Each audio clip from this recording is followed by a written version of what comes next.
Alors, salut tous ceux qui me suivent sur cette chaîne. Aujourd'hui, nous allons entamer une série de vidéos, donc une série qui va parler du business dans le domaine des mines.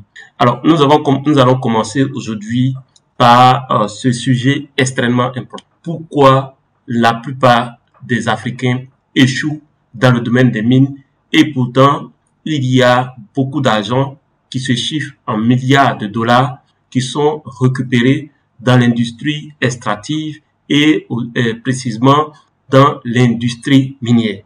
Alors, donc, je vais prendre un cas pratique rapidement. Alors, si vous prenez un pays comme le Nigeria, si vous prenez le cas de Nigeria, beaucoup de Nigériens ont eu accès au business de l'industrie extractive, notamment dans le domaine du pétrole, et beaucoup ont fait beaucoup d'argent dans ce domaine. Si nous prenons le cas du Congo, des Congolais ont gagné beaucoup d'argent ou gagnent beaucoup d'argent dans le domaine des mines. Si vous prenez le Ghana, des Ghanéens gagnent de l'argent. Mais si vous prenez la proportion d'Africains, la plupart des Africains échouent dans le domaine de l'industrie extractive. La question c'est pourquoi? Pourquoi il y a seulement une faible portion d'Africains, notamment le cas de Mosepe en Afrique du Sud, qui font beaucoup d'argent dans le domaine des mines. Alors, je vais vous donner quelques pistes de réflexion. Alors, donc, nous allons continuer. On va parler du business. Je m'adresse ici à ceux qui s'intéressent à l'industrie, au business dans l'industrie minière. Ça va être l'investissement dans l'exploration, l'investissement dans l'exploitation, l'investissement dans l'acquisition de permis, l'investissement dans l'achat et la revente, etc., etc., et même l'investissement dans la conversion ou, si vous voulez, le traitement de ces ressources minières. Alors, pour ajouter, bien entendu, une valeur à cette ressource. Alors, pourquoi les Africains échouent pour la plupart dans le domaine de l'investissement lié au domaine minier? Alors, première chose que vous pouvez noter, première erreur que la plupart des Africains font, c'est que les Africains ne sont pas dans la logique du risque. Alors, si vous investissez dans le domaine des mines, la logique du risque, vous êtes quelqu'un qui n'aime pas prendre de risques, le domaine des mines, le domaine de l'industrie extractive n'est pas le domaine approprié pour vous. Donc, la plupart vont s'intéresser, ils vont commencer des choses comme, par exemple, des tâcherons, comme des orpailleurs, avoir le même comportement que les orpailleurs, et même dans le domaine des orpailleurs, pourquoi certains s'en sortent et d'autres ne s'en sortent pas. Nous allons analyser tout cela dans cette vidéo. Alors, pourquoi les Africains ne s'en sortent pas? La première chose, c'est qu'ils ne veulent pas investir. Ils pensent que nous sommes toujours à l'époque de la cueillette, c'est-à-dire je marche dans un endroit où peut-être il y a de l'eau qui ruisselle, je vais ramasser de l'eau. Non, si vous continuez de penser de cette façon, croyez-moi, vous n'avez pas gagné de l'argent dans le domaine des mines. Le domaine des mines, aujourd'hui, je connais aucune entreprise minière qui a réussi dans ce domaine à faire de l'argent sans un minimum d'investissement.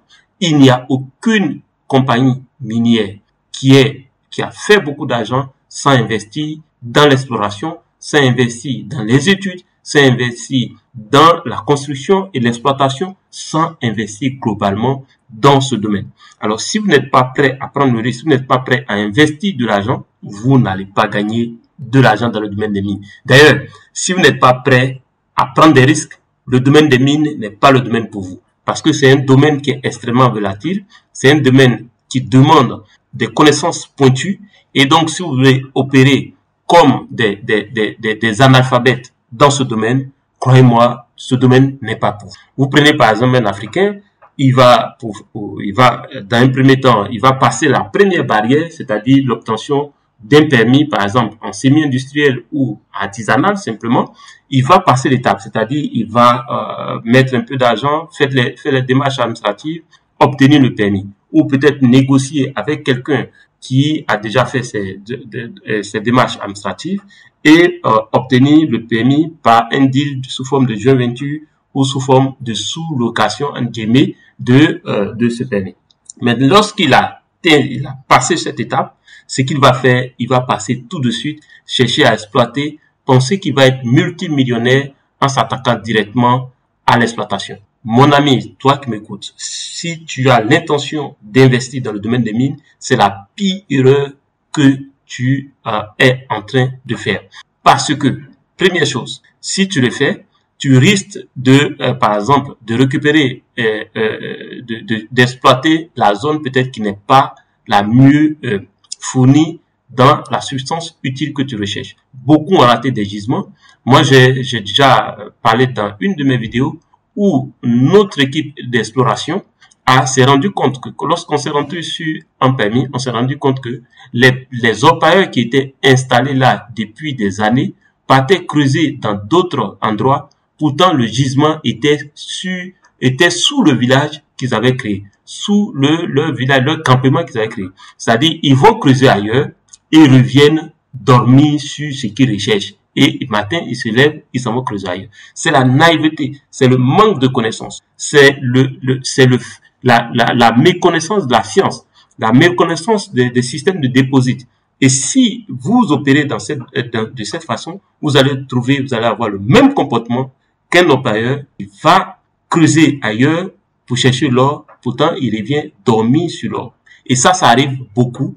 Et aussi, à ce niveau-là, thème d'investissement, la plupart des Africains qui obtiennent des permis préfèrent travailler avec des tâcherons que de travailler avec des jureurs convaincus ou avec un cabinet qui a compétence dans le domaine pour rapidement l'aider à prendre la décision. Alors, comment ça se fait la prise de décision? La prise de décision, c'est quoi? On va faire un peu d'exploration, un budget d'exploration va être soumis et ce budget-là va permettre de dire si oui ou non il y a lieu d'exploiter ce site en semi-industriel ou même artisanal. Vous devez faire un minimum d'exploration. Alors, lorsque, par exemple, vous recherchez dans le domaine des mines des partenaires, le partenaire va chercher à vérifier la véracité des informations que vous lui donnez. Alors, comment le partenaire vérifie cette information? Le partenaire va vérifier cette information à travers les résultats confirmés par des laboratoires qui sont certifiés. Rappelez-vous, il y a eu le scandale dans le domaine de l'or, ce qui fait que aujourd'hui, lorsque vous produisez des résultats concernant un site, ces analyses-là doivent provenir d'un laboratoire certifié.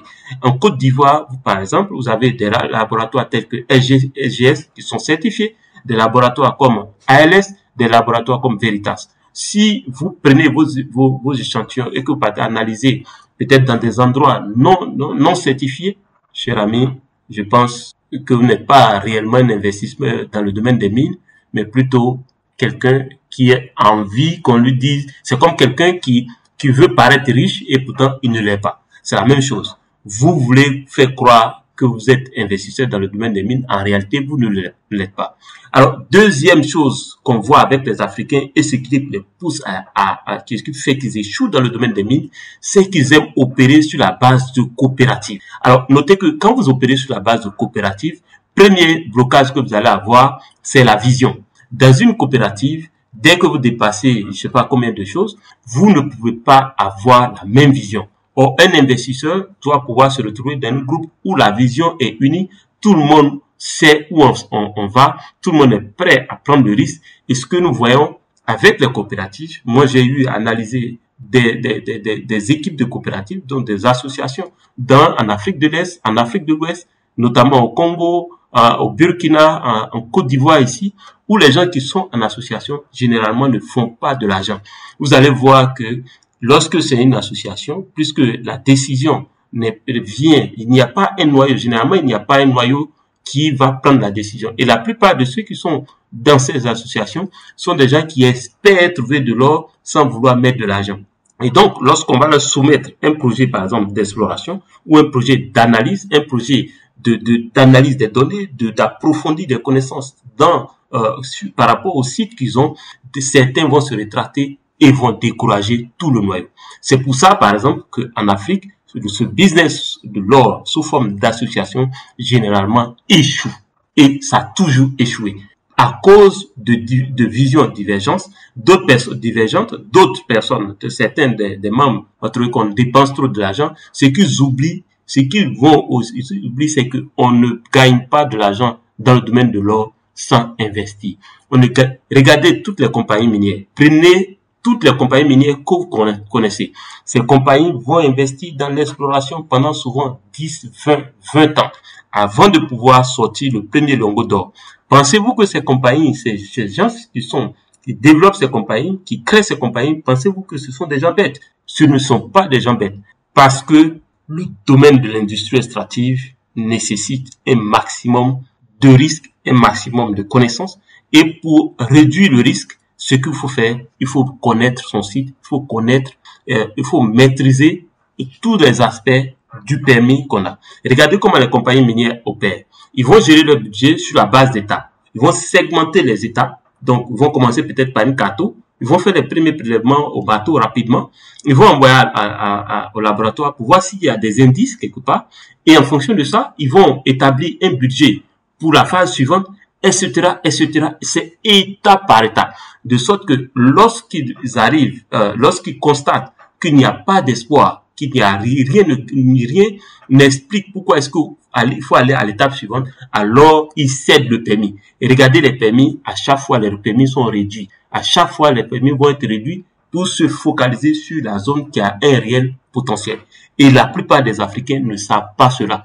Ils ne connaissent pas cela. Souvent, ils sont eux-mêmes, ils travaillent dans le domaine des mines, ils travaillent comme, il peut être même simplement un comptable, mais dans une compagnie minière, il se dit, il y a de l'argent à faire ici parce qu'il voit les chiffres, il veut se lancer dedans, mais il ne fait pas les choses de la bonne manière. Dans la prochaine vidéo, nous allons encore voir pourquoi est-ce que les Africains échouent dans le domaine de l'industrie extractive et plus précisément l'industrie minière. Je suis Kwasi Justin, votre expert MinePro. On se retrouve dans une prochaine vidéo et on va encore parler de business de l'industrie extractive et fondamentalement business des mines. Il y a de l'argent à faire, il y a de gros sous, il y a des milliards de dollars à récupérer dans le domaine des mines. Nous, en Côte d'Ivoire, par exemple, notez que ça, c'est le dernier point que je vais vous donner pour cette vidéo-là. Notez que la Côte d'Ivoire possède la plus grande partie du bérinien et presque tous les gisements qui sont décelés en Afrique de l'Ouest se retrouvent, c'est dans le bérinien. Alors, on se dit à la prochaine vidéo. À très bientôt. Ciao, ciao.